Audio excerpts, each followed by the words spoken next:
இந்த மெத்தட்ல நீங்க ஷெட்ட கிளீன் பண்ணி பாருங்க. உங்க கோழிகளுக்கு நோய் வர்றதுக்கான வாய்ப்புகள் பாதியா குறைஞ்சிரும். இந்த ப்ராசஸ் பேர் என்னன்னு பார்த்தீங்கன்னா, ஃபியூமிகேஷன்.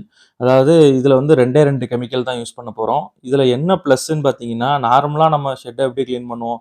டெட்டால் ஏதாவது வச்சு கிளீன் பண்ணிட்டு கீழ சுண்ணாம்பு அடிச்சு விடுவோம். அது மட்டும் தான் பண்ணுவோம். இந்த ஃபியூமிகேஷன் மெத்தடுக்கு 2 கெமிக்கல், அதுவும் மெடிக்கல்லயே கிடைக்கக்கூடிய 2 கெமிக்கல்ஸ் தான். ஒண்ணு என்னன்னு பார்த்தீங்கன்னா, ஃபார்மலின். நம்ம ஊர்ல மேக்ஸிமம் ஃபார்மால்டிஹைடுன்னு தான் கிடைக்கும். நீங்க எது கிடைச்சாலும் ஓகே தான். இன்னொன்னு பொட்டாசியம் பெர்மாங்கனேட். பொட்டாசியம் பெர்மாங்கனேட் ரொம்ப சீப். சின்ன பாக்கெட்டே ரூ. 6 தான் வரும். இது 2யும் கலந்தா போதும். இந்த மாரி ஒரு புகை வரும். நீங்க சூடெல்லாம் பண்ண வேண்டாம். தன்னாக்குலயே புகை வரும்.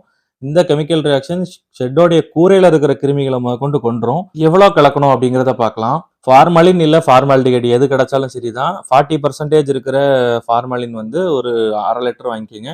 அதுல வந்து பொட்டாசியம் பெர்மாங்கனேட் அதுல பாதி 250 கிராம் வாங்கிக்கங்க. 2யும் இரும்பு இல்லாத ஏதாவது ஒரு சட்டி, ஒரு மண் சட்டி இந்த மாரி விஷயத்துல வந்து நீங்க கலந்து வச்சீங்கன்னா போதும். அதுலேருந்து ஒரு ஸ்மோக் வரும். அது வந்து கிருமி எல்லாம் கொன்றும்.